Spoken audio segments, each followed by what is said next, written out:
Ako si Miguel, 17 taong gulang, at ikukwento ko sa inyo ang hindi pangkaraniwang nangyari sa aming baryo noong nakaraang taon. Ang kwentong ito ay tungkol sa aking pinsan na si Rosa, sa kanyang pagbubuntis, at sa isang nilalang na hindi namin inaasahan na magiging aming kaligtasan. Si Rosa ay 22 taong gulang na noon, 5 buwan na rin niyang dinadala sa sinapupunan ang kanyang unang anak. Ang kanyang asawa na si Berto ay isang mangingisda, matibay ang katawan at may mabuting puso. Lahat kami sa pamilya ay nagmamahal kay Berto dahil sa kanyang pagmamahal kay Rosa at sa paraan niyang pag-aalaga sa aming mga lola at lolo.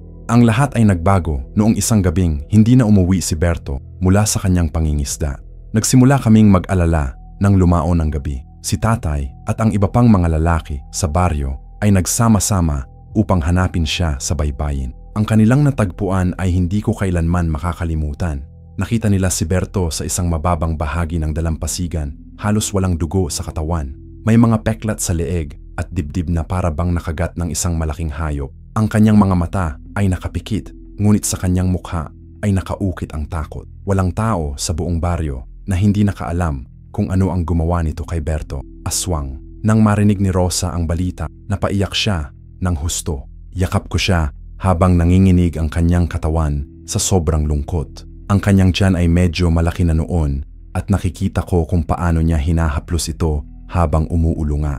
Alam ko na naiisip niya ang kanyang anak na hindi na makikilala ang tatay nito.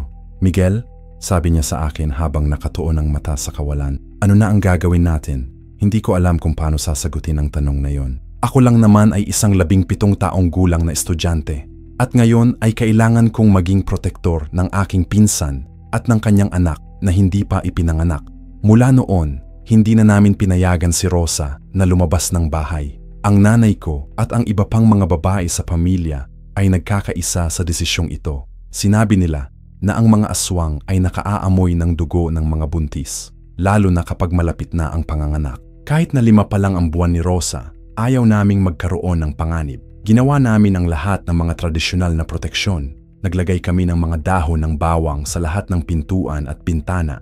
Nag-iwan din kami ng mga mataas na tasa ng asin sa mga sulok ng bahay. Ang lola ko ay nagsabi na ang mga aswang ay takot sa bawang at asin at ginagamit namin ang mga ito simula pa noong mga ninuno na. Si Rosa ay nanatili sa loob ng bahay ng mga lingkod. Nakita ko kung paano siya nagiging malungkot dahil sa kawalan ng kanyang asawa at sa pagkakakulong sa sariling tahanan. Minsan ay nakikita ko siyang nakatingin sa labas ng bintana para bang umaasa na makikita niya si Berto na pauwi mula sa dagat. Kuya Miguel, tawag niya sa akin isang hapon.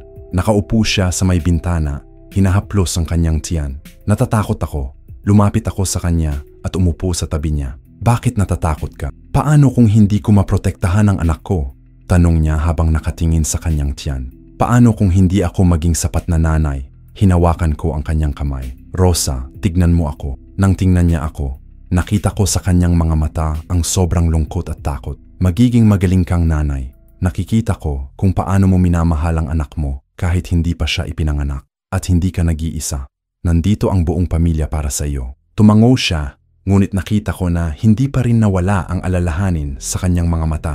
Ang mga araw ay lumilipas ng tahimik. Tuwing gabi, nagsasama-sama kaming lahat sa sala, nagkukwentuhan habang nakabantay sa mga tunog mula sa labas. Ang tatay ko ay laging may dalang itak at ang mga kapatid kong lalaki ay may mga mahahabang tungkod. Hindi namin alam kung kailan darating ang unang atake, pero alam namin na darating ito. Nagsimula ang lahat noong ika-30 ng buwan. Mga 2:00 ng madaling araw nang marinig namin ang kakaibang tunog mula sa bubong. Hindi ito normal na tunog ng mga pusa o daga. Ito ay mas mabigat, mas malaki, at may kasamang parang pagkakabanig ng mga pakpak. Nagising kaming lahat sa sobrang lakas ng tunog. Si Rosa ay nasa gitna ng sala, nakaupo sa isang upuan habang yakap-yakap ang kanyang tiyan. Ang nanay ko ay nasa tabi niya, hawak ang isang malaking rosaryo. Manananggal, bulong ng tatay ko habang nakatingin sa kisame. Lahat kami ay natigil sa paghinga.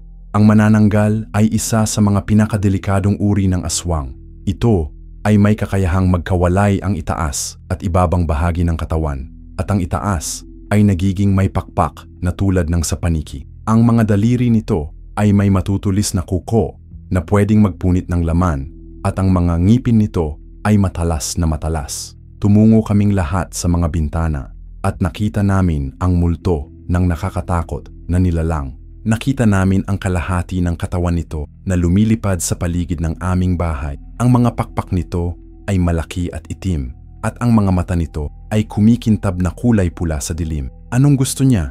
Tanong ni Rosa habang nanginginig. Ikaw, sagot ng tatay ko ng direkta. Amoy niya ang inyong dugo. Nagsimulang umikot ang manananggal sa paligid ng bahay. Naririnig namin ang mga tunog ng kanyang mga pakpak at ang mga parang ugong na lumalabas sa kanyang bibig. Mga beses na sumubok siyang lumapit sa mga bintana, pero tumatagitingi siya kapag naabot ng amoy ng bawang at asin. Kailangan nating manatiling gising, sabi ng nanay ko. Hanggang sumapit ang umaga, ginawa namin iyon. Nagbantay kaming lahat habang ang manananggal ay patuloy na umikot sa bahay. Nakita namin kung paano niya sinusubukan ang bawat bintana at pintuan, hinahanap ang butas sa aming mga depensa. Pero ang mga bawang at asin ay epektibo at hindi siya makakapasok. Sa loob ng ilang oras, nakita namin ang simula ng umaga. Ang manananggal ay nagsimulang umalis, bumalik sa kung saan man nito ginanap ang ibabang bahagi ng katawan. Pero bago ito tuluyang mawala, lumingon ito sa aming direksyon at nagsabi ng mga salitang hindi namin maintindihan. Babalik ako, ang tanging naintindihan namin sa kanyang mga sinabi. Nang tuluyang umalis ang manananggal, lahat kami ay huminga ng maluwag. Pero alam namin na hindi pa ito ang katapusan. Kung totoo ang mga kwento, ang mga aswang ay hindi sumusuko kaagad. Babalik at babalik ito hanggang sa makuha niya ang gusto niya. Kailangan nating mag-isip ng ibang paraan, sabi ng tatay ko habang nakatingin sa labas ng bintana. Hindi sapat ang bawang at asin laban sa ganitong uri ng aswang. Nagkatinginan kaming lahat. Alam namin na tama siya. Ang manananggal ay mas malakas kaysa sa mga ordinaryong aswang. Kailangan namin ng mas malakas na proteksyon. Kinabukasan, nagpunta si tatay sa mga matatatanda sa baryo upang humingi ng payo. Bumalik siya pagkatapos ng ilang oras na may dalang mga kakaibang bagay. May mga dahon na hindi ko nakilala, mga bato na may mga kakaibang markings, at isang maliit na bote na may Sabi ng mga matatanda, paliwanag niya sa amin, kailangan nating gumawa ng mas malakas na proteksyon. Ang mga bagay na ito ay magiging barrier na hindi kayang lampasan ng manananggal. Ginawa namin ang lahat ng mga sinabi ng mga matatanda. Naglagay kami ng mga dahon sa lahat ng sulok ng bahay. Nagdrawing kami ng mga simbolo sa mga pintuan gamit ang tubig na bigay nila. Ginawa namin ang lahat ng makakaya namin. Pero sa loob ng aking puso, natatakot pa rin ako. Nakita ko sa mga mata ni Rosa ang parehong takot. Ang kanyang kamay ay laging nakahawak sa kanyang tiyan. Para bang sinusubukan niyang protektahan ang kanyang anak kahit pa nasa loob pa ito ng kanyang katawan. Ang gabi ay dumating muli at lahat kami ay naghanda para sa ikalawang pagbisita ng manananggal. Nakaupo kaming lahat sa sala, nakabantay sa mga tunog. Ang orasan ay tumitirak habang naghihintay kami. Mga 3:00 ng madaling araw nang marinig namin ulit ang mga pakpak. Pero ngayong gabi, may kasamang ibang tunog. May mga yabag, mga tunog ng parang may taong naglalakad sa paligid ng bahay. May kasamang ibang aswang, bulong ng tatay ko. Lumingon ako kay Rosa at nakita ko na mas lalo siyang nanginginig. Lumapit ako sa kanya at hinawakan ang kanyang kamay. Huwag kang mag-alala, sabi ko sa kanya. Protektado tayo. Pero sa loob ng aking puso, hindi ako sigurado sa sinasabi ko. Nakita ko sa mga mata ng tatay ko ang parehong pag-aalala. Ang mga bagong proteksyon ay hindi pa namin nasubok at hindi namin alam kung epektibo ba ito laban sa mas maraming aswang. Nagsimulang umikot ang mga nilalang sa paligid ng bahay. Nakita namin sa mga bintana ang mga anino ng manananggal at ng mga kasamang aswang. Pero sa pagkakataong ito, tila mas determinado sila. Sinusubukan nila ang lahat ng mga posibleng pagpasok. Nakikita nila na hindi ako lalabas, sabi ni Rosa habang nakatingin sa kanyang tiyan. Kaya sila ay sumusubok na pumasok. Nagsimulang magdala ang mga aswang. Narinig namin ang mga tunog ng parang may mga bagay na bumabagsak sa bubong. Narinig namin ang mga ugong na mas malakas kaysa sa nakaraang gabi. Kumuha ng mga itak, sigaw ng tatay ko. Handa na silang lumusob. Lahat ng mga lalaki sa bahay ay kumuha ng mga armas. Ako ay may dalang maliit na itak na binigay sa akin ng tatay ko. Ang mga babae ay nagkumpol sa gitna ng sala kasama si Rosa. Bigla, may narinig kaming tunog mula sa pintuan. Hindi ito tunog ng mga aswang. Ito ay tunog ng isang tao na kumakatok. Patuloy lang, sigaw ng isang lalaking boses mula sa labas. Ako ay narito upang tumulong. Nagkatinginan kaming lahat. Hindi namin kilala ang boses na iyon. Pero sa gitna ng pagkakaharap namin sa mga aswang, may nagtutuloy na hindi namin kilala. Sino ka? Tanong ng tatay ko mula sa loob ng bahay. Ang pangalan ko ay Rico, sagot ng boses. Nakita ko ang mga manananggal na pumapalibot sa inyo. Kaya ko silang palayasin. Nakita namin sa mga bintana na nagsimulang umalis ang mga aswang. Unti-unti silang nagiging malayo mula sa bahay. Ang kanilang mga ugong ay nagiging mahina. Paano mo sila pinaalis? Tanong ng tatay ko. Sapagkat ako ay... Naputol ang sagot ni Rico. Maaari ba akong pumasok? Mas ligtas kung pag-uusapan natin ito sa loob. Nagkatinginan kaming lahat. Hindi namin alam kung dapat bang pagtiwalaan ang estrangherong ito. Pero nakita namin na tuluyang umalis ang mga aswang. Walang ibang taong makakagawa noon maliban sa isang may espesyal na kapangyarihan. Paano namin malalaman na hindi ka aswang? Tanong ng tatay ko. Dahil kung ako ay aswang, sagot ni Rico, hindi ko kayang tumawid sa mga bawang at asin na nakapalibot sa inyong bahay. Tingnan ninyo, nakatayo ako sa mismong tapat ng inyong pintuan kung saan maraming bawang. Totoo nga, nakita namin na nakatayo siya sa tapat ng pintuan sa gitna ng mga bawang na nakalagay namin. Kung siya ay aswang, hindi niya ito magagawa. Nagdesisyon ang tatay ko na buksan ang pintuan. Nakita namin ang isang lalaking mga 20 taong gulang, matangkad at may malakas na pangangatawa. Ang kanyang mga mata ay kulay kayumanggi at ang kanyang buhok ay medyo mahaba. May kakaibang kumakalma sa kanyang presensya. Salamat, sabi ni Rico habang pumasok sa bahay. Nakita ko ang mga manananggal na pumapalibot sa inyong tahanan. Alam ko na may isang buntis na babae di. Lahat ng mga mata ay napunta kay Rosa. Nakita ni Rico ang kanyang kondisyon at tumango. Ikaw ang dahilan kung bakit sila nandito, sabi ni Rico kay Rosa. Pero huwag kang mag-alala. Maaari kitang protektahan. Sino ka? Tanong ni Rosa sa mahinang boses. Rico ay natigil saglit bago sumagot. Ako ay hindi ordinaryong tao. Mayroon akong mga kakayahang maaaring makatulong sa inyo. Pero upang gawin ko iyon, kailangan ninyong tanggapin ako sa inyong tahanan. Anong klaseng kakayahan? Tanong ng tatay ko. Ako ay may koneksyon sa mga nilalang ng gabi, sagot ni Rico. Nauunawaan ko ang kanilang mga ugali, ang kanilang mga pamamaraan. Kaya ko silang pigilan. Nakita ko ang pagkakakunot ng noo ng tatay. Ibig sabihin, hindi ka tunay na tao. Si Rico ay huminga ng malalim. Ako ay halo, kalahati tao, kalahati iba. Ang katahimikan ay namayani sa buong sala. Lahat kami ay nagkatinginan, hindi sigurado kung ano ang dapat namin gawin. Sa isang banda, kailangan namin ng proteksyon. Sa kabilang banda, hindi namin alam kung pwede namin siyang pagkatiwala. Anong ibig sabihin ng halo? Tanong ni Rosa. Ang aking nanay ay tao, paliwanag ni Rico. Ang aking tatay ay kapre, pero hindi ordinaryong kapre. Siya ay isa sa mga kapre na nagprotekta sa mga tao laban sa masasamang nilalang. Narinig ko ang mga bulungan ng mga nasa sala.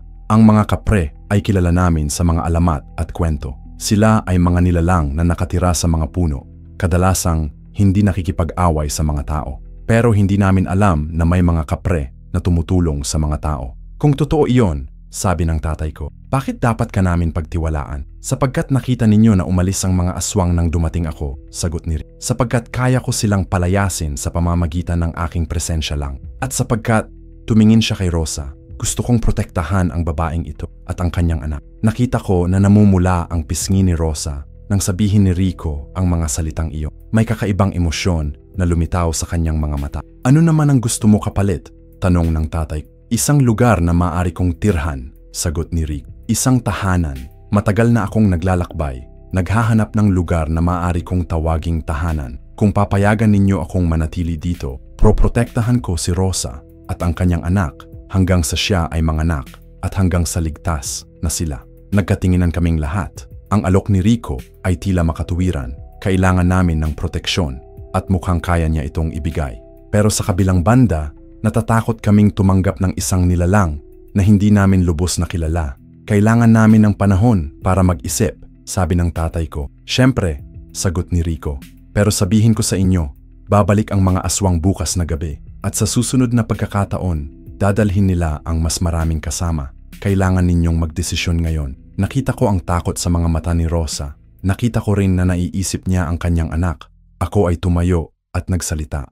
Kung gusto mo naming pagtiwalaan ka, sabi ko kay Rico, dapat mong ipakita sa amin na hindi ka magiging panganib sa amin. Paano ko yon ipapakita? Tanong ni Rico. Manatili ka sa labas ng bahay ngayong gabi, sabi ko. Kung tunay mong kayang protektahan si Rosa, gawin mo iyon mula sa labas. Pagkatapos, pag-uusapan namin kung papapasukin ka namin, tumango si Rico. Makatuwiran niyon, pero pakinggan ninyo, kapag narinig ninyo ang anumang gulo sa labas, Huwag ninyong buksan ang pintuan. Ano man ang mangyari, manatili kayo sa loob. Lumabas si Rico at iniwan kaming lahat sa loob ng bahay. Nakita namin siya sa bintana na umupo sa ilalim ng malaking puno na malapit sa aming bahay. Nakita namin kung paano niya sinusubaybayan ang paligid. Tingin ninyo, tama ba ang ginawa natin? Tanong ng nanay ko. Wala nang iba, sagot ng tatay ko. Kung hindi natin siya pagtitiwala, lahat tayo ay malalagay sa panganib. Ang gabi ay dumating muli. Nakita namin na may mga anino na nagsimulang lumitaw sa paligid ng bahay. Ang mga aswang ay bumalik at ngayong gabi, mas marami sila. Nakita namin si Rico na tumayo mula sa ilalim ng puno. Hindi namin marinig ang kanyang mga sinabi pero nakita namin na may kakaibang nangyayari.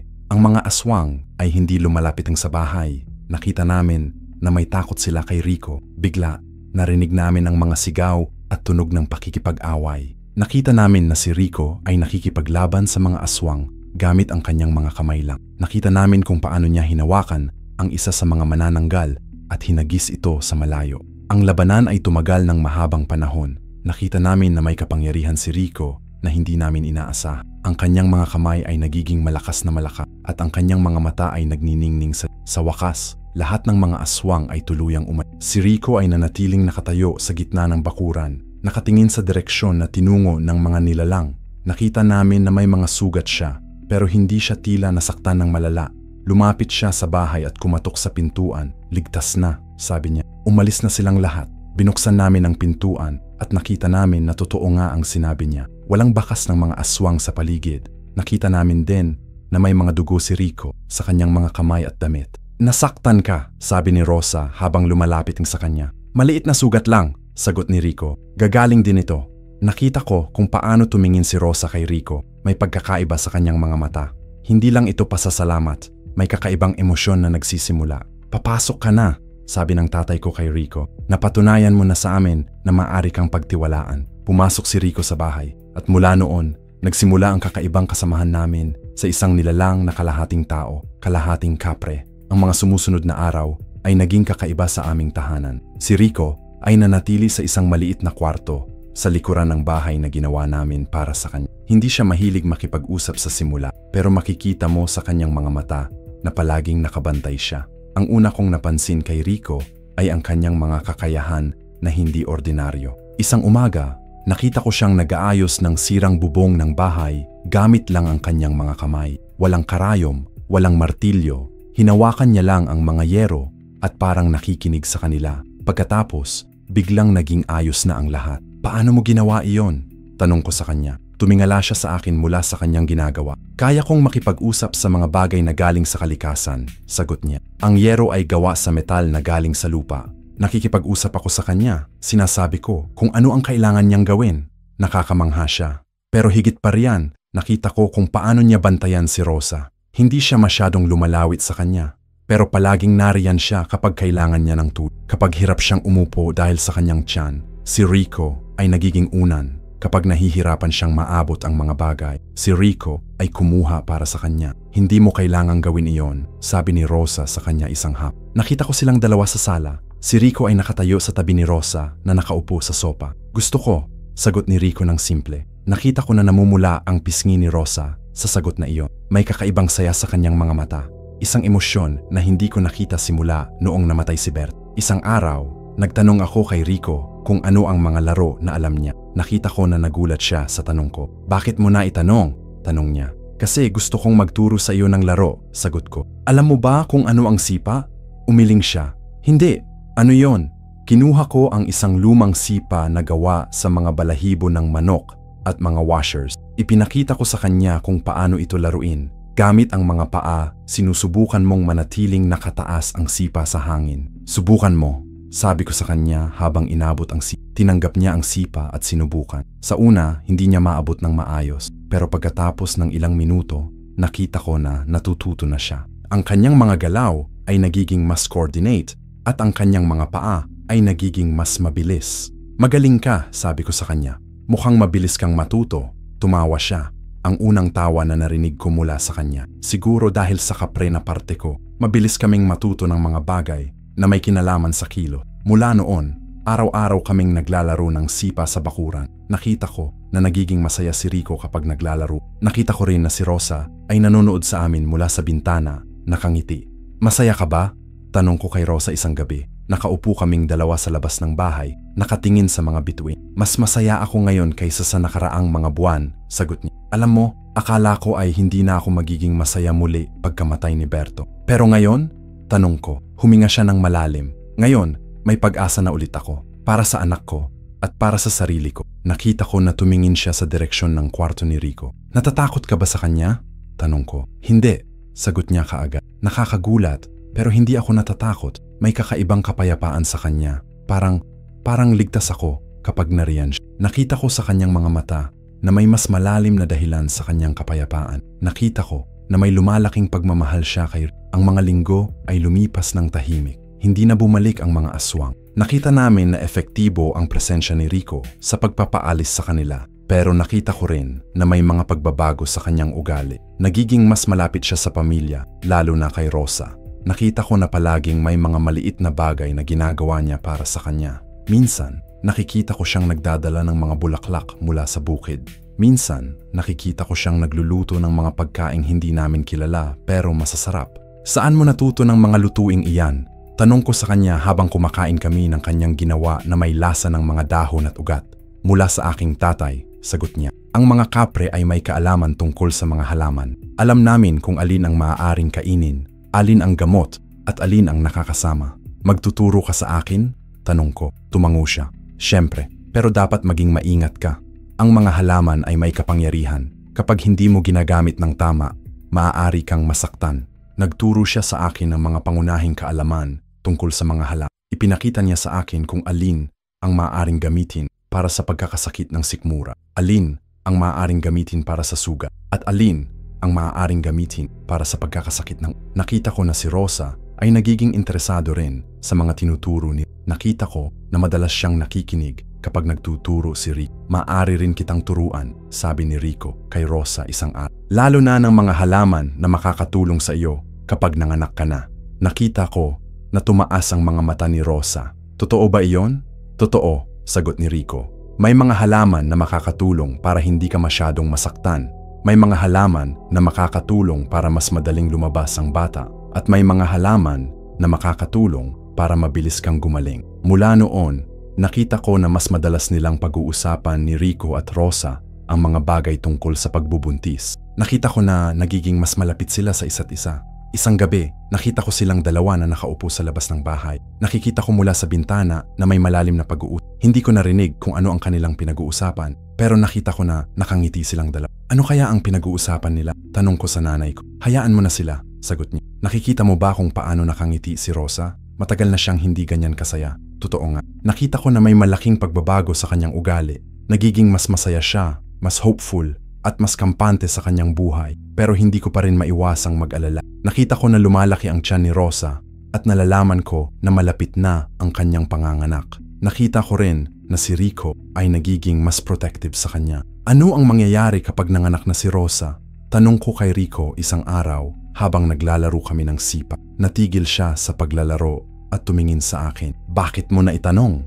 Kasi nakita ko na mas lalo kang nag-aalala ngayon. Sagot ko. Parang may iniisip ka na hindi mo nasasabi sa amin. Huminga siya ng malalim. Kapag nanganak na si Rosa, mas delikado siya. Ang mga aswang ay mas lalo niyang amoy ang dugo. Kailangan kong maging mas alerto. Pero andito ka naman, sabi ko sa kanya. Naprotektahan mo na kami dati. Oo, pero natigil siya. May mga bagay na hindi ko pa nasasabi sa inyo. Nakita ko ang pag-aalala sa kanyang mga mata. Ano iyon? Ang mga aswang na dumating dito ay hindi ordinaryong mga aswang, paliwanag niya. Sila ay mga aswang na may partikular na layunin. Hindi sila basta-basta kumuha ng dugo. May hinahanap sila na mas espesyal. Ano iyon? Tanong ko. Ang anak ni Rosa, sagot niya. May kakaibang spiritual energy ang bawat bata na ipinanganak. Pero ang ilang mga bata ay may mas espesyal na energy. Ang mga aswang ay naa-attract sa mga ganitong bata. Nanlaki ang mga mata ko. Ibig sabihin, hindi sila basta-basta kumuha ng dugo ni Rosa. Gusto nila ang kanyang anak? Tumango si Rico. Kaya hindi sila sumusuko. Kaya patuloy nilang sinusubukan. Alam nila na may espesyal na bata sa sinapupunan ni Rosa. Paano mo nalaman? Tanong ko. Dahil nararamdaman ko rin ang energy na iyon, sagot niya. Kapag malapit ako kay Rosa, nararamdaman ko ang energy ng kanyang anak. Ito ay kakaiba, mas malakas kaysa sa ordinaryong bata. Nakita ko na may kakaibang emosyon sa kanyang mga mata habang sinasabi niya iyon. Hindi lang protektibong emosyon, may kakaibang pagmamahal din. Rico, sabi ko sa kanya, mahal mo si Rosa, hindi ba? Natigil siya sa pagsasalita. Nakita ko na namumula ang kanyang pisngi. Bakit mo na itanong? Kasi nakikita ko kung paano mo siya tinititigan, sagot ko. Nakikita ko kung paano mo siya inaalaga. Hindi lang ito dahil sa trabaho mo na protektahan siya. Huminga siya ng malalim. Totoo, sagot niya. Mahal ko si Rosa, pero hindi ko alam kung tama iyon. Bakit hindi tama? Tanong ko. Kasi kakamatay lang ng kanyang asawa, sagot niya. Kasi hindi ako tunay na tao. Kasi hindi ko alam kung ano ang maaari kong ibigay sa kanya na makakagawa ng masayang buhay. Nakita ko ang malaking lungkot sa kanyang mga mata. Pero nakita mo na ba kung paano siya nakatingin sa iyo? Tanong ko sa kanya. Ano? Tanong niya. Nakita mo na ba kung paano siya nakangiti kapag nakikita ka niya? Paliwanag ko. Nakita mo na ba kung paano siya nagiging masaya kapag kasama ka niya? Nakita ko na nag-iisip si Rico sa mga sinabi ko. Hindi mo naman napapansin iyon? Tanong ko. Napapansin ko, sagot niya. Pero hindi ko alam kung ano ang ibig sabihin. Ibig sabihin, sabi ko sa kanya, mahal ka rin niya. Nakita ko na nanlaki ang mga mata ni Rico. Paano mo nalaman? Kasi nakikita ko kung paano siya kumilos kapag nariyan ka. Sagot ko. Nakikita ko kung paano siya nag-aalaga sa sarili niya para sa'yo. Nakikita ko kung paano siya nag-aayos para sa'yo. Totoo nga, nakita ko na simula noong dumating si Rico, si Rosa ay nag-aayos ng sarili. Nakita ko na gumagamit siya ng mga sampagita sa kanyang buhok. Nakita ko na sinusubukan niyang magsuot ng mga magagandang damit kahit na matigas na ang kanyang tiyan. Pero paano kung hindi tama? Tanong ni Rico. Paano kung masasaktan ko siya? Paano mo siya masasaktan?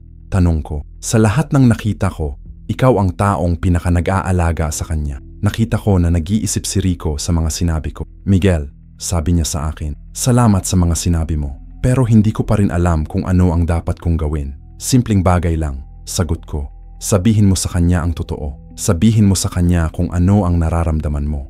Nakita ko na natakot si Rico sa idea na iyon. Paano kung hindi niya ako mahal? Tanong niya.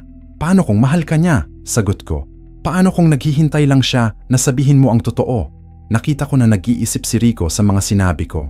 Hindi ko alam kung kailan, sabi niya. Kailan ka man handa, sagot ko. Pero huwag mo nang patagalin. Nakita ko na masaya si Rosa kapag kasama ka niya. Nakita ko na may pag-asa siya kapag nariyan ka. Mula noon, nakita ko na may pagbabago sa ugali ni Rosa. Nakita ko na mas madalas siyang nakangiti. Nakita ko na mas madalas siyang nakikipag-usap kay Rosa. Isang hapon, nakita ko na nagsasama sila sa hardin. Si Rico ay nagtuturo kay Rosa ng mga halaman na maaaring kainin. Nakita ko na nagtuturo siya sa kanya kung paano kilalalanin ang mga dahon na maaaring gamitin sa pagkakasakit. Ang dahong ito, sabi ni Rico habang hawak ang isang maliit na dahon, maaari mong ipakulo sa tubig. Kapag nainom mo, makakatulong ito para sa pagkakasakit ng tiyan.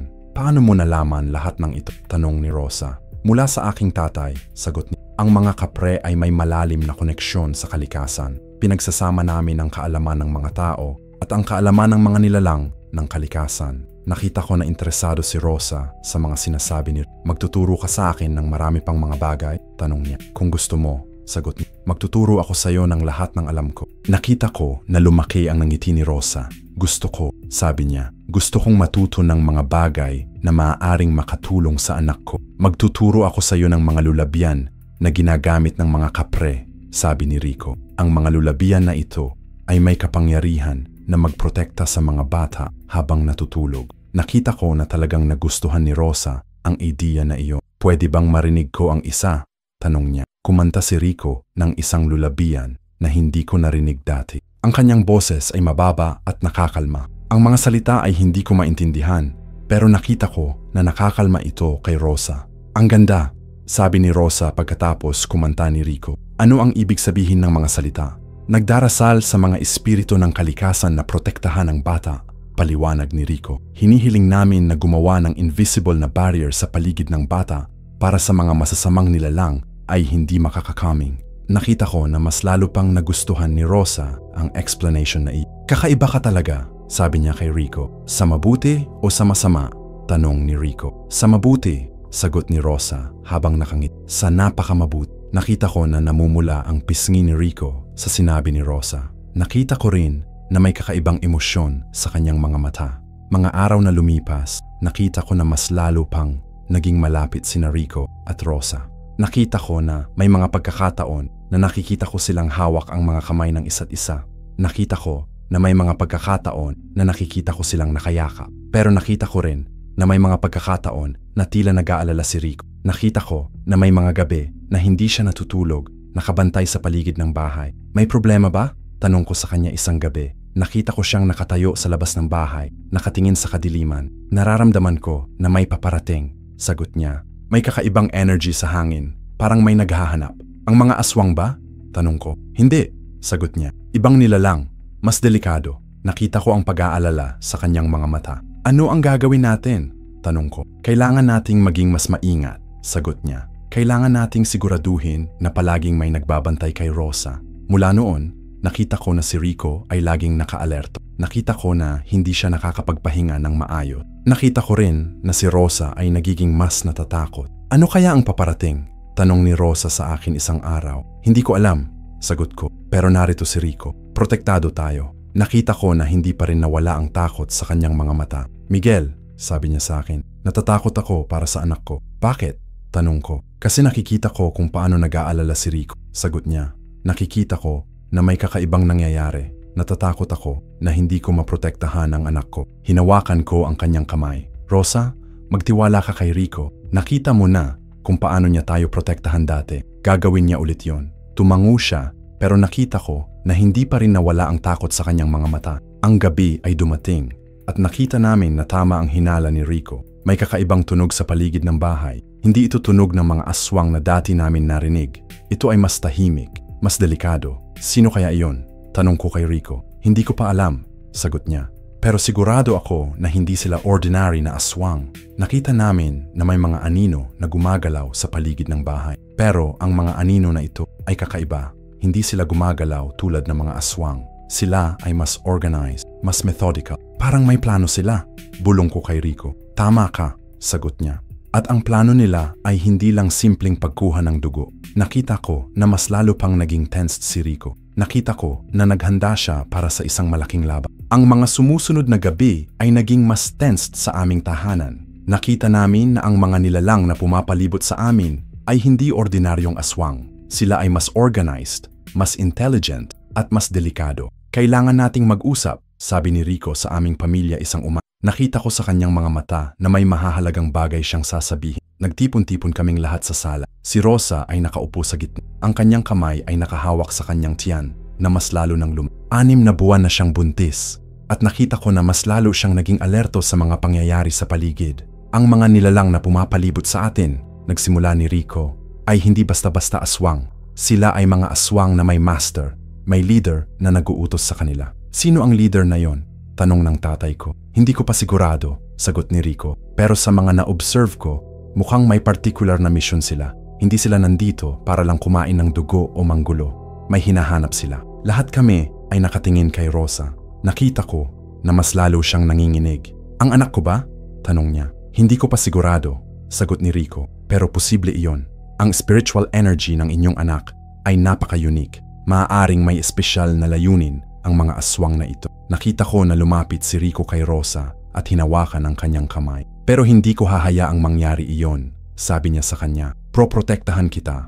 Proprotektahan ko ang inyong anak. Nakita ko sa mga mata ni Rosa ang pagtitiwala kay Rico. Nakita ko rin na may ibang emosyon, ang pagmamahal na lumalaki araw-araw. Rico, sabi ni Rosa sa mahinang boses, salamat sa lahat ng ginagawa mo para sa amin. Hindi mo kailangang magpasalamat, sagot ni Rico. Ginagawa ko ito kasi natigil siya. Kasi ano? Tanong ni Rosa. Nakita ko na nahihirapan si Rico na sabihin ang mga salitang gusto niyang sabihin. Kasi mahalaga ka sa akin, sagot niya sa wakas. Nakita ko na namumula ang pisngi ni Rosa. Nakita ko rin na lumaki ang kanyang mahalaga ka rin sa akin, sagot ni Rosa. Nakita ko na napatingin sa isa't isa sina Rico at Rosa. May kakaibang tensyon sa pagitan. Isang emosyon na lumalaki pero hindi pa nila masabi ng direkta. Dapat ba nating mag-evacuate? Tanong ng nanay ko na nagputol sa moment ni Rico at Rosa. Hindi, sagot ni Rico. Mas delikado kung aalis tayo. Dito ko mas nakokontrol ang situation. Dito ko mas maprotektahan si Rosa. Pero paano kung mas marami pa silang dadatnan? Tanong ng tatay. Handa ako, sagot ni Rico. At may mga paraan tayong pwedeng gawin para mas mapalakas ang proteksyon natin. Ipinakita ni Rico sa amin ang mga bagay na maaari naming gamitin para sa mas malakas na proteksyon. May mga bato na may kakaibang marking, mga dahon na hindi namin kilala, at mga tubig na galing sa mga sacred na lugar. Ang mga bagay na ito, paliwanag ni Rico, ay may spiritual power na mas malakas kaysa sa ordinaryong bawang at asin. Kapag ginawa natin ang tamang ritual, magiging mas mahirap para sa mga aswang na lumapit sa atin. Nagtrabaho kaming lahat para sa mga rituals na itinuro ni Rico. Naglagay kami ng mga bato sa mga sulok ng bahay. Nag-sprinkle kami ng espesyal na tubig sa lahat ng pintuan at bintana. Nag-drawing kami ng mga simbolo na itinuro ni Rico sa mga pader. Ang mga simbolong ito, sabi ni Rico habang tinuturo ang mga ginawa namin, ay sacred symbols ng mga kapre. Ang mga aswang ay natatakot sa mga ito kasi alam nila na may kapangyarihan ng mga nature spirits. Nakita ko na nagiging mas confident si Rosa sa mga ginagawa namin. Pakiramdam ko ay mas secure tayo ngayon, sabi niya. Pero dapat pa ring maging maingat, sagot ni Rico. Ang mga aswang na ito ay mas intelligent kaysa sa mga dati. Maaari nilang subukan ang mga paraan na hindi natin inaasahan. Tama si Rico. Ang mga sumusunod na gabi ay naramdaman namin na may mga nilalang na sumusubukan ang mga bagong proteksyon namin. Pero hindi sila nakalapit sa bahay. Nakita namin na epektibo ang mga ginawa namin. Pero isang gabi, may nakakabagang nangyari. Hindi dumating ang mga aswang. Walang anino, walang tunog, walang anumang signs na may mga nilalang sa paligid. Bakit kaya walang dumating ngayong gabi? Tanong ko kay Rico. Nakita ko sa kanyang mukha ang pag-aalala. Hindi ko alam, sagot. Pero hindi ito magandang sinyales. Kapag hindi sila dumating, ibig sabihin ay may ibang plano sila. Anong klaseng plano? Tanong ko. Maaaring mag-abang sila sa mas strategic na lugar, sagot ni Rico. Maaaring maghintay sila ng tamang timing, o kaya natigil siya. O kaya ano? Tanong ko. O kaya may ibang paraan sila para makuha ang gusto nila, sagot niya. Nakita ko na mas lalo pang nag-alala si Rico. Nakita ko rin na si Rosa ay nagiging mas tensed. Kinabukasan, may kakaibang nangyari. May pumatungo sa amin na isang matandang babae na hindi namin kilala. Siya ay nakasuot ng tradisyonal na damit at may dalang malaking bag. Magandang hapon, sabi niya sa amin. Ako po si Aling Marta. Hilot ako at narinig ko na may buntis dito na malapit ng manganak. Nakita ko na naging alerto si Rico nang marinig niya ang pangalan ng babae. Sino ang nagsabi sa'yo? Tanong ni Rico sa babae. Ang mga tao sa kabilang baryo, sagot ni Aling Marta. Sinabi nila na may buntis dito na kailangan ng tulong ng hilot. Nakita ko na may kakaibang reaction si Rico sa sagot ng babae. Hindi namin kailangan ang inyong tulong, sabi ni Rico. Pero malapit na siyang manganak, sabi ni Aling Marta habang nakatingin kay Rosa. Kailangan niya ng hilot na makakatulong sa kanya. Nakita ko na interested si Rosa sa sinabi ng babae. Rika, sabi ni Rosa kay Rico, baka naman makakatulong siya. Hindi, sagot ni Rico ng mabilis. Hindi tayo kailangan ng outsider. Nakita ko na nagulat si Rosa sa reaction ni Rico. Bakit? Tanong niya. Kasi Rico ay nag-hesitate kasi hindi natin alam kung sino talaga siya. Pero hilot siya, sabi ni Rosa.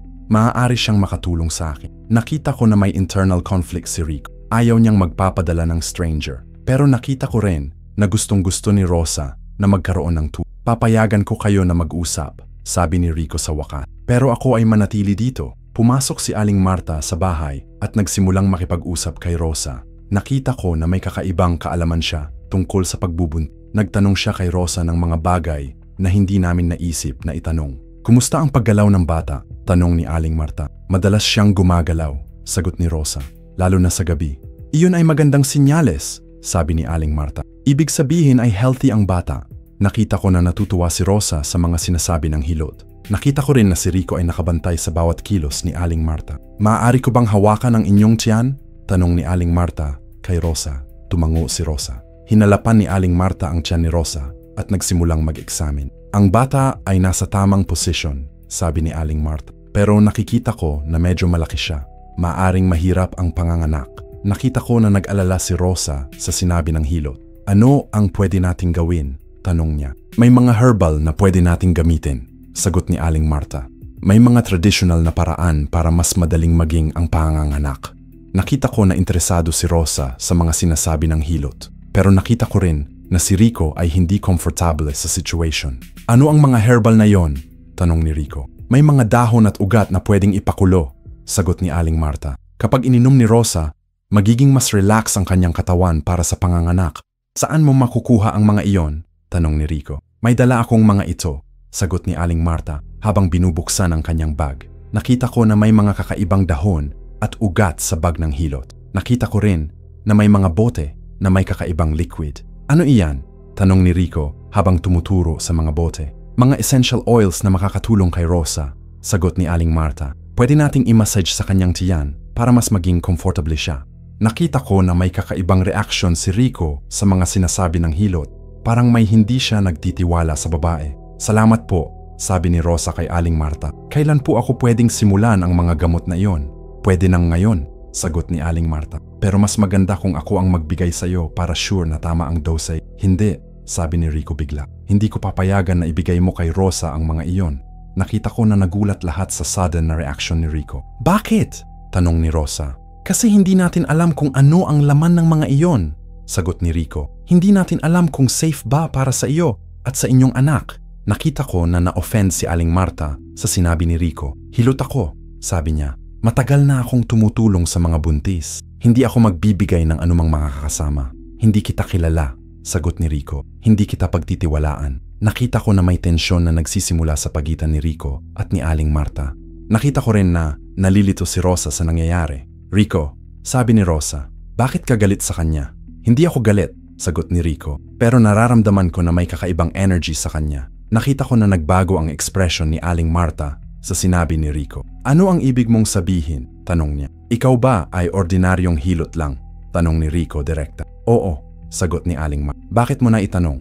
Kasi may spiritual energy ka na hindi ordinary, sagot ni Rico. May connection ka sa mga supernatural na nilala. Nakita ko na naging defensive si Aling Marta sa sinabi ni Rico. Hindi ko alam kung saan mo nakuha ang mga ideyang iyan, sabi niya. Mula sa aking mga senses, sagot ni Rico. Kaya kong maramdaman ang mga taong may koneksyon sa supernatural world. Nakita ko na nagiging mas tensed ang atmosphere sa sala. Nakita ko rin na si Rosa ay nalilito sa nangyayari. Maari na akong umalis, sabi ni Aling Marta. Hindi ko na kailangan ang ganitong treatment. Oo, sagot ni Rico. Mas maganda kung aalis ka na. Nakita ko na nagalit si Rosa sa sinabi ni Rico. Rico, sabi niya, bakit ka naging bastos? Hindi ako bastos, sagot ni Rico. Pinoprotektahan kita. Mula sa isang hilot? Tanong ni Rosa. Mula sa isang taong gustong tumulong sa akin? Nakita ko na nahihirapan si Rico na ipaliwanag ang kanyang fee kay Rosa. Rosa, magtiwala ka sa akin, sabi niya. May kakaibang something sa babaeng ito. Hindi ko nakikita ang kakaiba sa kanya, sagot ni Rosa. Nakikita ko lang na isang hilot siya na gustong tumulong sa akin. Umalis si Aling Marta mula sa bahay. Pero nakita ko sa kanyang mga mata na hindi siya satisfied sa nangyari. Nakita ko rin na may kakaibang expression siya na hindi ko ma-identify. Pagkaalis ni Aling Marta, nakita ko na galit si Rosa kay Rico. Bakit mo ginawa iyon? Tanong ni Rosa. Kasi may mali sa kanya, sagot ni Rico. Nararamdaman ko na may hidden agenda siya. Hidden agenda para sa ano? Tanong ni Rosa. Para tumulong sa akin sa panganganak? Hindi ko pa alam, sagot ni Rico. Pero sure ako na may kakaibang layunin siya. Nakita ko na frustrated si Rosa sa mga sagot ni Rico. Hindi mo pwedeng pigilan ang lahat ng taong gustong tumulong sa akin, sabi niya. Pero kapag nararamdaman kong may panganib, sagot ni Rico, hindi kita hahayaang magkaroon ng risk. Nakita ko na may malaking tension sa pagitan ni Rico at Rosa. Para sa unang pagkakataon, nakita ko silang nag-aaway. Rosa, sabi ko sa kanila, Rico ay ginagawa lang ang trabaho niya. Pinoprotektahan ka niya. Alam ko yon, sagot ni Rosa. Pero hindi niya pwedeng kontrolin ang lahat ng aspeto ng buhay. Nakita ko na nahihirapan si Rico sa sinabi ni Rosa. Hindi kita kinokontrol, sabi niya. Pinoprotektahan kita. Pero paano kung mali ka? Tanong ni Rosa. Paano kung talagang hilot lang siya na gustong tumulong? Paano kung tama ako? Sagot ni Rico. Paano kung may masasamang balak siya sa iyo at sa inyong anak? Nakita ko na walang magawa si Rosa sa argument ni Rico. Pero nakita ko rin na hindi pa rin siya convinced. Ang gabi ay dumating at nakita namin na wala ulit na mga aswang na dumating. Tulad ng nakaraang gabi, parang walang nangyari.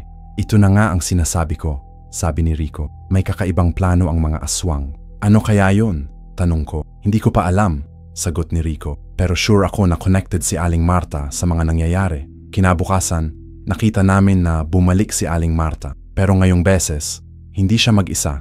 May kasama siyang isang lalaki na hindi namin kilala.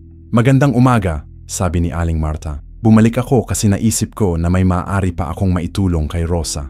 Nakita ko na naging mas alerto si Rico sa pagbabalik ng hilot. Sino ang kasama mo?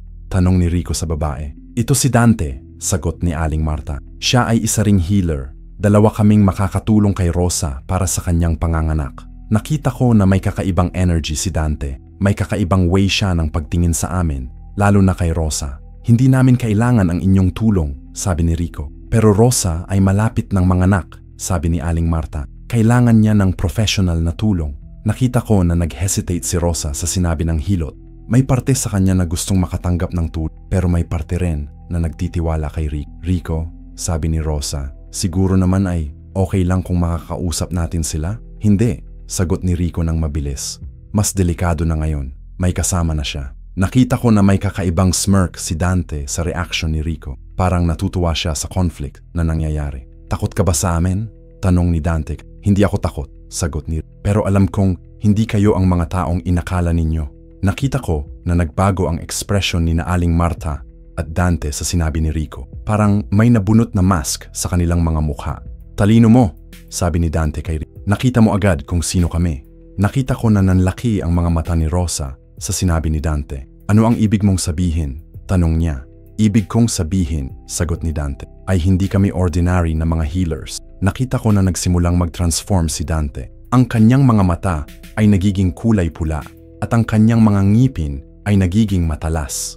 Aswang, sigaw ko. Pero hindi lang ordinary na aswang si Dante. Nakita ko na may kakayahan siyang mag-shapeshift. Nakita ko na nagiging mas malaki ang kanyang katawan at nagiging mas lakas ang kanyang mga kamay. At ako, sabi ni Aling Marta, ay isang kurandera na nagtatrabaho para sa mga aswang. Nakita ko na may kakaibang powers din si Aling Marta. Nakita ko na may mga kakaibang liwanag na lumalabas sa kanya. Ano ang gusto ninyo? Tanong ni Rico habang nag-take ng defensive position sa harap ni Rosa. Simple lang, sagot ni Dante. Ang bata ni Rosa, nakita ko na nanginginig si Rosa sa Bakit? Tanong niya. Kasi ang inyong anak, sagot ni Aling, ay may espesyal na kakayahan na kailangan namin. Anong kakayahan? Tanong ni Rico. Ang inyong anak, paliwanag ni Dante, ay magiging bridge sa pagitan ng human world at ng supernatural world. Kapag nakuha namin siya, magkakaroon kami ng access sa mas malakas na powers. Nakita ko na mas lalo pang naging protective si Rico kay Rosa. Hindi ninyo makukuha ang bata, sabi niya. Tingnan natin, sagot ni Dante habang nagsisimulang lumapit sa kanila. Nagsimula ang laban sa loob ng aming tahanan. Nakita ko kung paano nakipaglaban si Rico sa dalawang masasamang nilalang. Ang laban sa loob ng aming bahay ay naging mas violent kaysa sa lahat ng nakita ko dati. Si Rico ay nakipaglaban sa dalawang masasamang nilalang gamit ang kanyang mga supernatural na kakayahan. Nakita ko kung paano naging mas malakas ang kanyang mga kamay, kung paano naging mas mabilis ang kanyang mga galaw. Miguel! Sigaw ni Rico sa akin habang nakikipaglaban kay Dante. Dalhin mo si Rosa sa likurang kwarto. Isiguro mong hindi siya makakalabas. Hinawakan ko si Rosa at dinala siya sa kwarto sa likod ng bahay. Nakita ko na nanginginig siya sa sobrang takot. Ang kanyang mga kamay ay yakap-yakap sa kanyang tiyan. Rico ay magiging okay lang, sabi ko sa kanya habang isinasara ang pintuan ng kwarto. Protektado tayo. Miguel, sabi ni Rosa habang nakatingin sa akin. Natatakot ako. Natatakot ako para sa anak ko. Huwag kang mag-alala, sagot ko. Hindi ko hahayaang mangyari sa inyo ang anumang masama. Nakita ko na may mga luha sa kanyang mga mata. Paano kung hindi niya kayang talunin si Dante at si Aling Marta? Kaya niya, sagot ko ng confident. Nakita mo na dati kung paano niya natalo ang mga aswang. Narinig namin ang mga tunog ng labanan mula sa sala. May mga tunog ng pagkakauntog ng mga furniture, may mga sigaw, at may mga kakaibang ingay na hindi namin ma-identify. Anong nangyayari doon? Tanong ni Rosa. Hindi ko alam, sagot. Pero kailangan nating magtiwala kay Rico. Bigla, narinig namin na tumigil ang mga Nagsimulang mag-alala ako kung ano ang nangyari. Rosa, bulong ko, magtago ka sa ilalim ng kama. Ako ay titingnan kung ano ang nangyari. Hindi, sagot ni Rosa. Huwag kang lalabas, baka delikado. Kailangan kong malaman kung okay si Rico, sagot ko. Binuksan ko ng konti ang pintuan ng kwarto at tumingin sa sala. Nakita ko na si Rico ay nakaupo sa sahig. May mga sugat sa kanyang mukha at braso. Nakita ko rin na wala na sina Dante at Aling Marta. "Rico!" sigaw ko habang tumatakbo sa kanya. "Miguel," sabi niya habang nakangiti. "Okay lang ako." "Nasaan sina Dante at Aling Marta?" tanong ko. "Tumakas sila," sagot ni Rico. "Pero nakakuha sila ng mahalagang information." "Anong information?" tanong ko. "Nakita nila kung gaano ka-advance ang pregnancy ni Rosa," sagot ni Rico. Nakita nila na malapit na siyang manganak. Nakabalik si Rosa mula sa kwarto at nakita niya ang kondisyon ni Rico. "Rico!" sigaw niya habang tumatakbo sa kanya.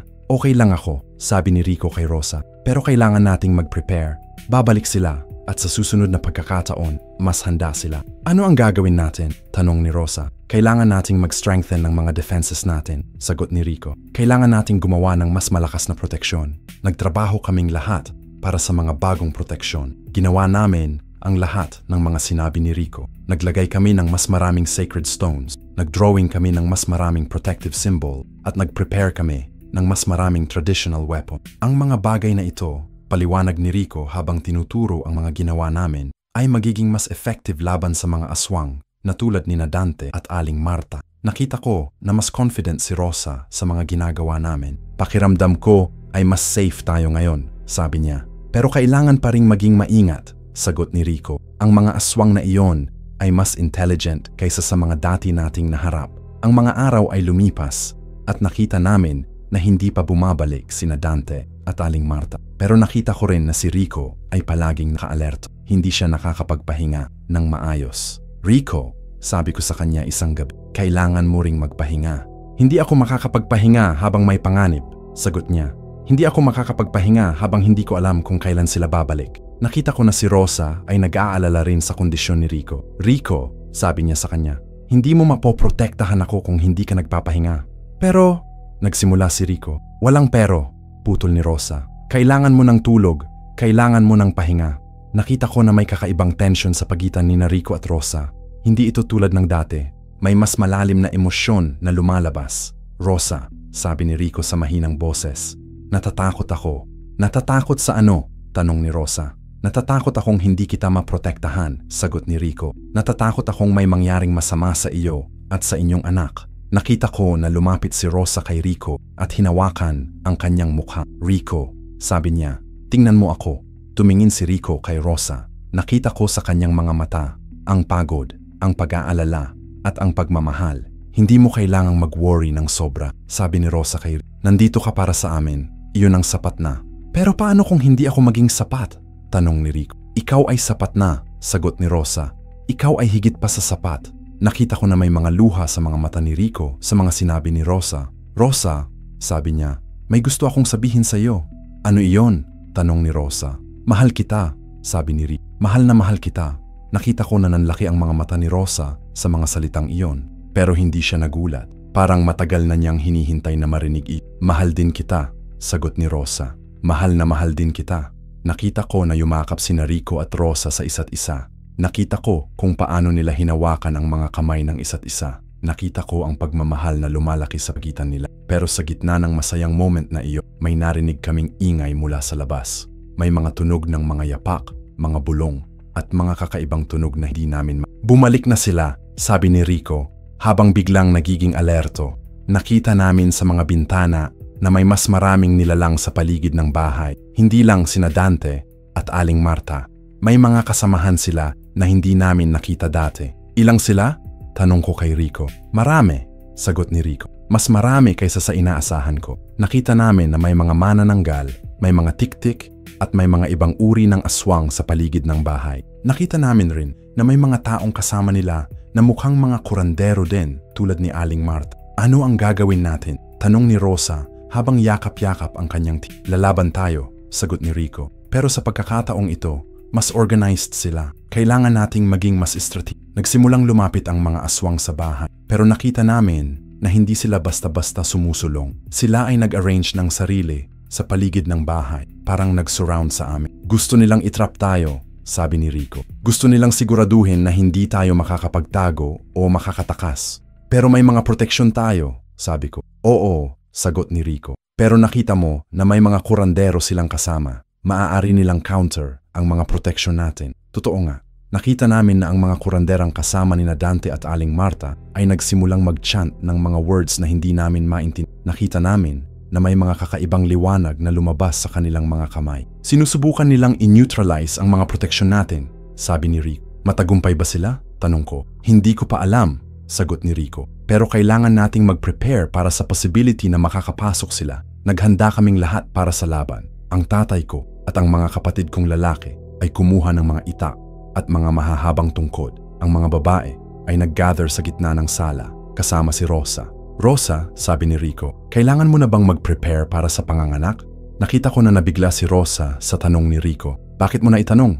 Kasi nakikita ko na mas mabilis ang paggalaw ng inyong anak, sagot ni Rico. Nakikita ko na may mga signs na malapit na ang panganganak. Totoo nga. Nakita ko na si Rosa ay mas madalas nang hawakan ang kanyang tiyan. Nakita ko rin na mas madalas siyang napapasigaw dahil sa mga pain. Maaari bang manganak ako sa gitna ng gulo na ito? Tanong ni Rosa. Maaari, sagot ni Rico. Kaya kailangan nating siguraduhin na safe ka.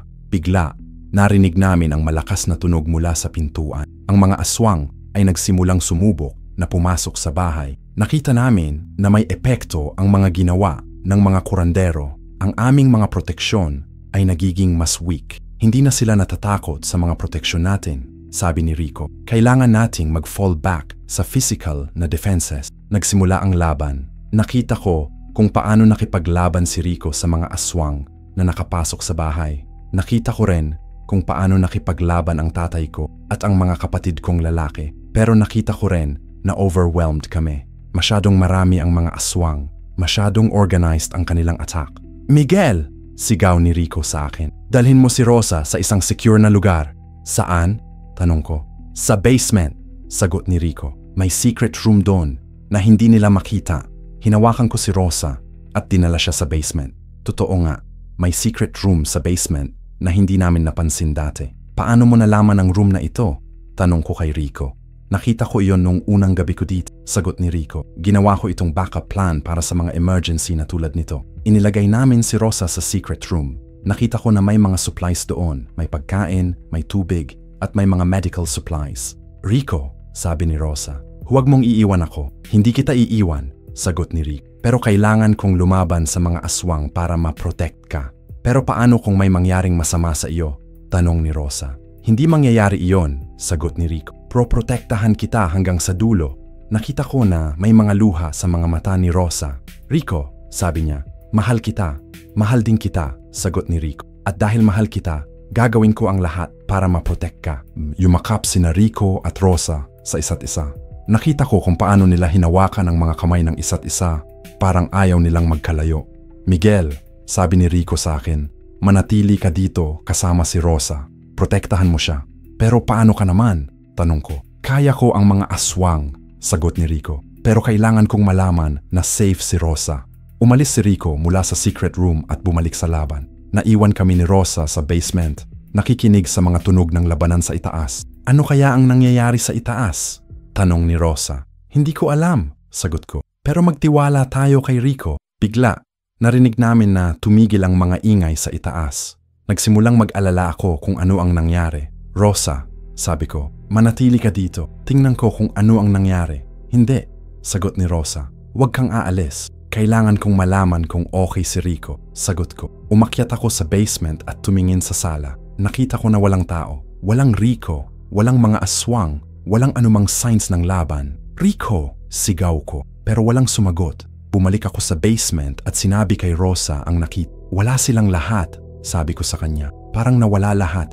Nakita ko na naging mas worried si Rosa. Ibig sabihin, nakuha nila si Rico. Hindi ko alam, sagot ko. Pero kailangan nating malaman kung nasaan siya. Lumabas kami sa secret room at nag-explore sa buong bahay. Nakita namin na walang tao. Nakita namin rin na may mga signs ng laban. May mga sirang furniture, may mga dugo sa sahig, pero walang mga kata. Nasaan kaya si Rico? Tanong ni Rosa habang umiiyak. Hindi ko alam, sagot ko. Pero hanapin natin siya. Lumabas kami sa bahay at tumingin sa paligid. Nakita namin na tahimik ang lahat. Walang anumang signs ng mga aswang o ng laban. Parang nawala silang lahat.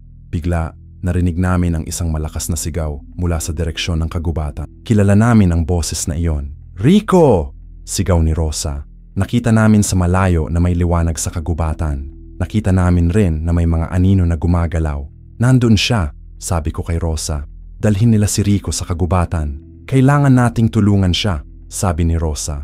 Pero hindi ka pwedeng pumunta doon, sagot ko. Masyadong delikado para sa iyo at sa inyong anak.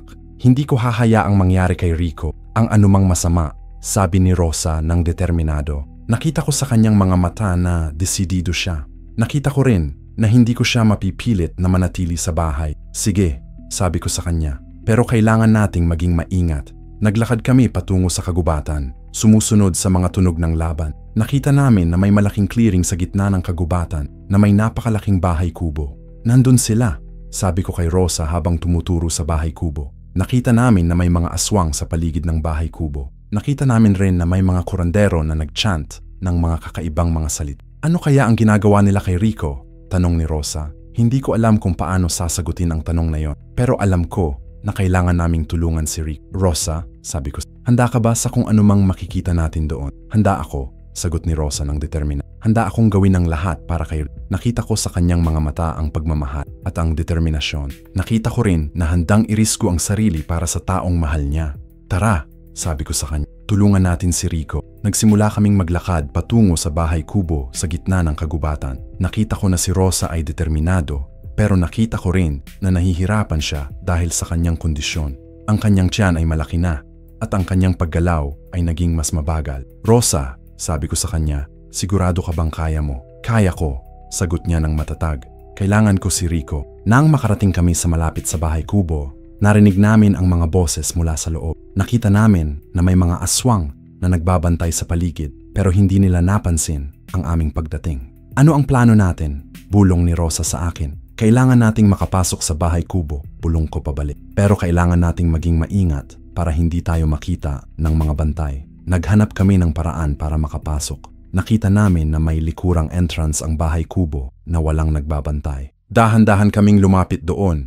Narinig namin ang mga boses mula sa loob ng bahay kubo. Kilala namin ang boses ni Aling Marta at ni Dante. Ang ritual ay dapat matapos bago sumapit ang umaga, sabi ni Aling Marta. Kapag tapos na ang ritual, makakakuha tayo ng lakas mula kay Rico. Anong klaseng lakas? Tanong ni Dante. Ang lakas ng isang hybrid, sagot ni Aling Marta. Ang lakas ng isang nilalang na kalahating tao, kalahating kapre. Kapag nakuha natin iyon, magiging mas malakas tayo kaysa sa lahat ng aswang sa buong bansa. Nakita ko na nanlaki ang mga mata ni Rosa sa narinig namin. Kaya pala nila kinuha si Rico, bulong niya sa akin. Hindi para sa iyo ang kanilang primary na target, bulong ko pabalik. Para kay Rico. Narinig namin ulit ang boses ni Aling Marta. Pero hindi pa tapos ang lahat, sabi niya. Kailangan pa namin ng isa pang ingredient para sa ritual. Ano yon? Tanong ni Dante. Ang dugo ng babae na minamahal ni Rico, sagot ni Aling Marta. Ang dugo ni Rosa at ng kanyang anak. Nakita ko na mas lalo pang naging determined si Rosa sa narinig namin. Ginagamit nila si Rico para makuha ako, bulong niya sa akin. Kaya nga kailangan nating mag-ingat, bulong ko sa kanya. Narinig namin ang boses ni Rico mula sa loob ng bahay kubo. Hindi ko hahayaang masaktan ninyo si Rosa. Wala kang choice, sagot ni Dante. Kapag natalo mo kami, mamamatay si Rosa. Kapag hindi mo kami tinulugay, mamamatay ka. Either way, makakakuha kami ng gusto namin. Nakita ko na galit si Rosa sa narinig namin. Kailangan nating tulungan si Rico, sabi niya sa akin. Pero paano? Tanong ko. Dalawa lang tayo at marami sila. May idea ako, sabi ni Rosa. Pero kailangan mo kong pagtiwalaan. Ano iyon? Tanong ko. Papasok ako sa bahay kubo, sabi ni Rosa. Ako mismo ang pupunta sa kanila. Hindi! Sagot ko kaagad. Masyadong delikado. Pero tignan mo, paliwanag ni Rosa. Kung ako mismo ang pupunta sa kanila, hindi nila kailangang saktan si Rico para makuha ako. Magiging distracted sila sa akin at mabibigyan mo ng chance na makuha si Rico. Nakita ko na may logic sa plan ni Rosa, pero nakita ko rin na sobrang delikado ito. Rosa, hindi ko hahayaang magkaroon ka ng risk, sabi ko sa kanya. Miguel, sabi ni Rosa habang nakatingin sa akin, mahal ko si Rico. Handong irisko ang buhay ko para sa kanya. Nakita ko sa kanyang mga mata na walang ibang paraan. Nakita ko rin na determinado siya sa kanyang plan. Sige, sabi ko sa kanya. Pero kapag nakita kong nasa panganib ka, kukunin kita kaagad. Tumango si Rosa. Salamat, Miguel. Naghanda kami para sa plan namin. Nakita ko na si Rosa ay huminga ng malalim para sa courage. Handa ka na ba? Tanong ko sa kanya. Handa na ako, sagot niya. Lumabas si Rosa mula sa aming hiding place at naglakad patungo sa entrance ng bahay ko. Nakita ko na napansin siya ng mga aswang na nagbabanta. Sino ka? Tanong ng isa sa mga aswang. Ako si Rosa, sagot ni Rosa ng malakas. Hinahanap ko si Rico. Nakita ko na nagulat ang mga aswang sa kanyang sudden na appearance. Nakita ko rin na agad nilang tinawag sina Aling Marta at Dante. Rosa! Sigaw ni Aling Marta nang makita siya. Ano ang ginagawa mo dito? Hinahanap ko si Rico, ulit ni Rosa. Bitawan ninyo siya. Hindi, sagot ni Dante. Ikaw ang kailangan namin. Nakita ko na lumapit sina Aling Marta at Dante kay Rosa. Nakita ko rin na si Rico ay nakatali sa gitna ng bahay kubo, nakaupo sa isang malaking bilog na may mga kakaibang simbolo. Rico! Sigaw ni Rosa nang makita niya ang kondisyon ni Rico. Rosa! Sigaw ni Rico pabalik. Bakit ka nandito? Dapat umuwi ka na. Hindi kita iiwan, sagot ni Rosa. Nakita ko na ito na ang tamang pagkakataon. Habang nakafocus sina Aling Marta at Dante kay Rosa, dahan-dahan akong pumasok sa bahay kubo mula sa likurang entrance. Nakita ko na si Rico ay nakatali ng mga lubid na may kakaibang kulay. Nakita ko rin na may mga candles sa paligid niya na may mga kakaibang amoy. Dahan-dahan akong lumapit kay Rico. Rico, bulong ko sa kanya. Lumingon siya sa akin. Miguel, bulong niya pabalik. Ano ang ginagawa mo dito? Tutulong sa iyo, bulong ko sa kanya habang sinusubukan kong tanggalin ang mga lubid. Pero si Rosa, nagsimula si Rico. Okay si Rosa, putol ko sa kanya. Siya mismo ang nag-isip ng plan na ito. Nakita ko na natanggal ko na ang ilang lubid. Pero nakita ko rin na may kakaibang energy sa mga lubid na hindi ordinary. Ang mga lubid na ito ay may spell, sabi ni Rico sa akin. Hindi mo sila basta-basta matanggal. Paano? Tanong ko. Kailangan mong basagin ang spell, sagot ni Rico. Kailangan mong sabihin ang counterspell.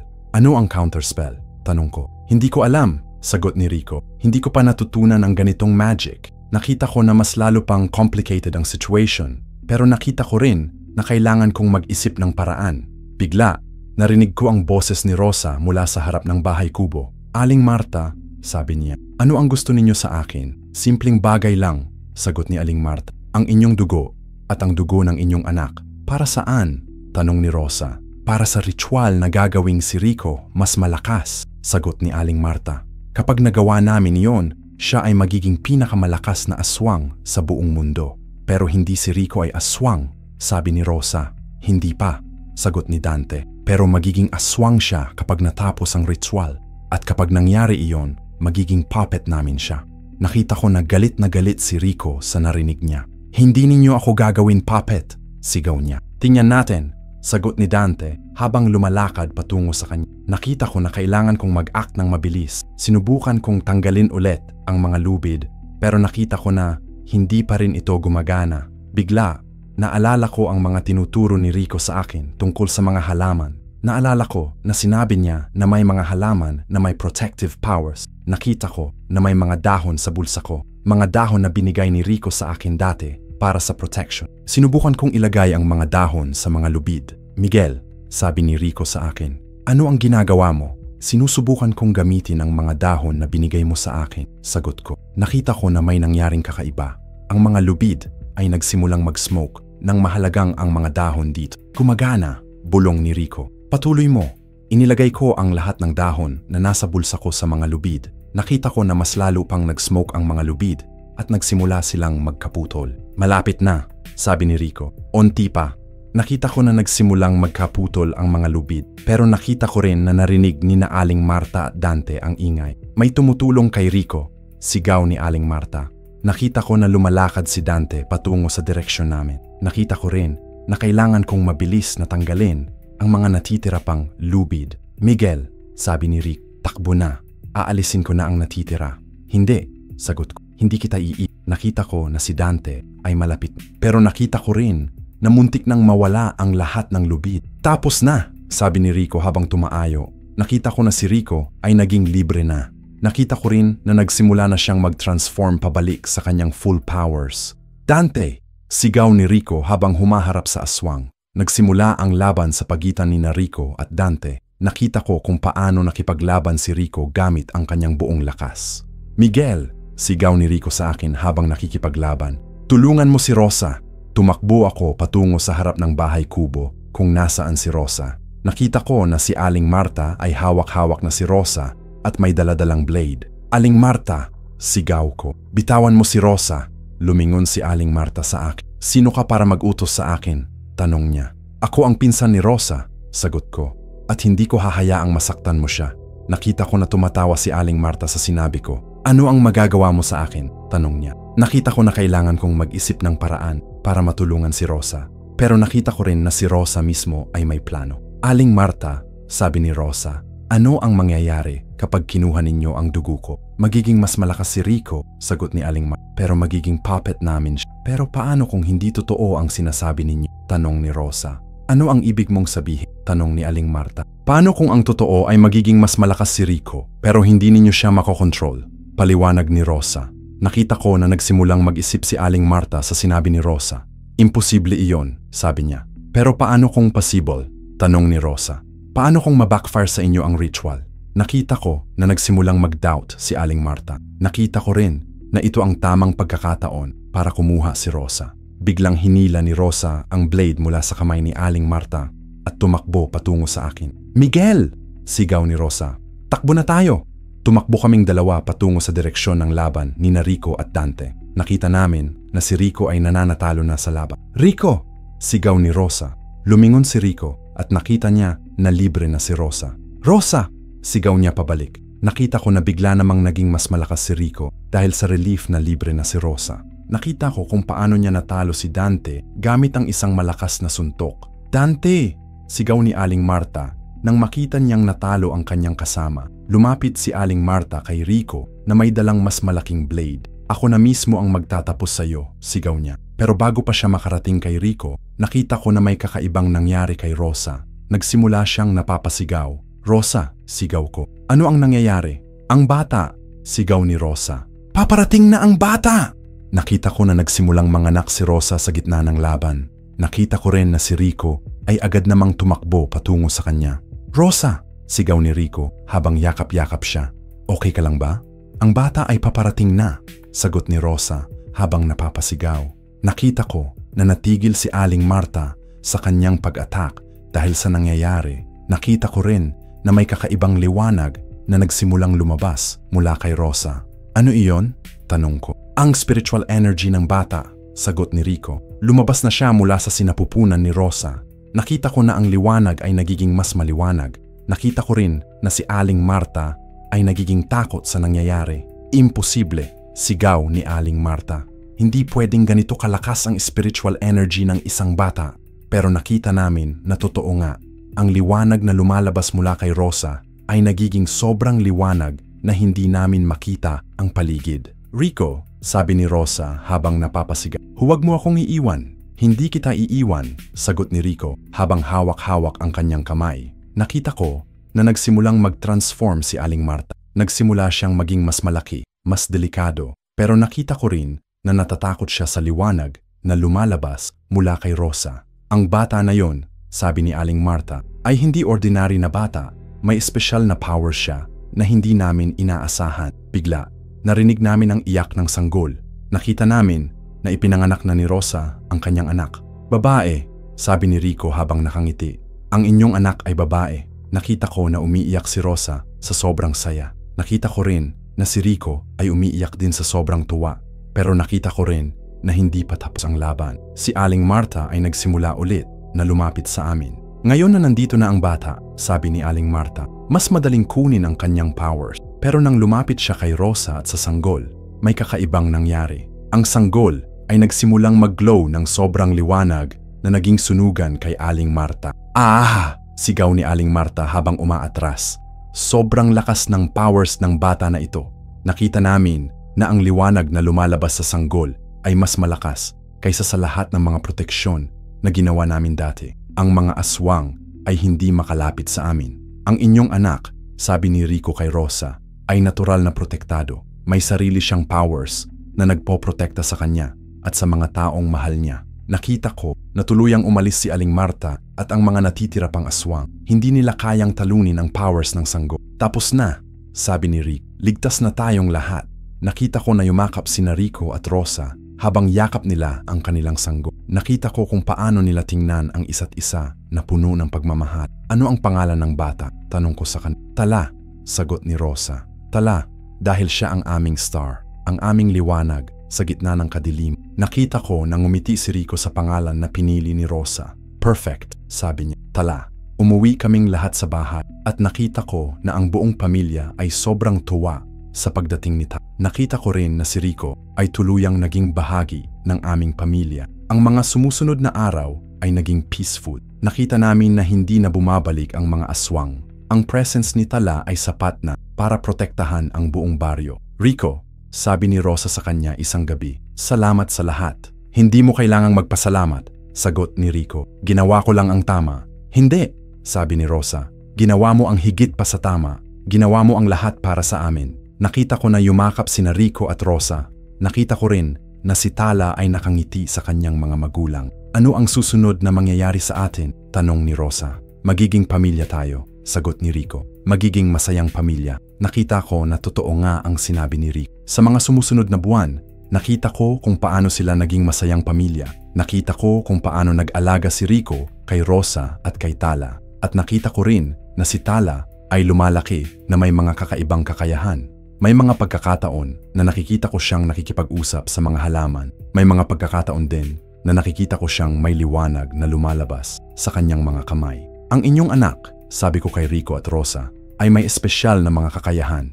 Alam namin, sagot ni Rico. Pero hindi kami natatakot. Alam namin na gagamitin niya ang kanyang mga kakayahan para sa mabuti. Paano ninyo nalaman? Tanong ko. Dahil makikita mo sa kanyang mga mata, sagot ni Rosa, na may mabuting puso siya. Makikita mo na gagamitin niya ang kanyang powers para protektahan ang mga taong mahal niya. Nakita ko na tama sina Rico at Rosa. Si Tala ay lumalaki na isang mabuting bata na may malasakit sa ibang tao. Isang taon matapos ang lahat ng nangyari, nakita ko na si Rico at Rosa ay naging mag-asawa na. Nakita ko rin na si Tala ay naging healthy at masayang bata. Miguel, sabi ni Rico sa akin, salamat sa lahat ng ginawa mo para sa amin. Walang anuman, sagot ko. Ikaw ang gumawa ng lahat. Hindi, sabi ni Rico. Ginawa natin lahat. Ginawa ng buong pamilya. Nakita ko na totoo nga ang sinabi ni Rico. Ang lahat ng nangyari ay dahil sa teamwork ng buong pamilya, dahil sa pagmamahal at sa pagtutulungan. At nakita ko rin na ang love story ni Rico at Rosa ay naging inspiration sa buong baryo. Ipinakita nila na ang pagmamahal ay walang boundary. Ipinakita nila na ang love ay kayang talunin ang lahat ng panganib. Ano ang susunod na adventure natin? Tanong ko kay Rico. Walang adventure na, sagot niya habang nakangiti. Peaceful life na lang, family life. Nakita ko na masaya si Rico sa kanyang sagot. Nakita ko rin na si Rosa ay sobrang saya sa kanilang buhay. At nakita ko na si Tala ay lumalaki sa isang mundo na puno ng pagmamahal, proteksyon at magic na ginagamit para sa mabuti. Iyon ang kwento ng aming pamilya. Iyon ang kwento ni Rosa, ni Rico at ni Tala. Ang kwento ng pagmamahal na nanaiglaban sa kadiliman.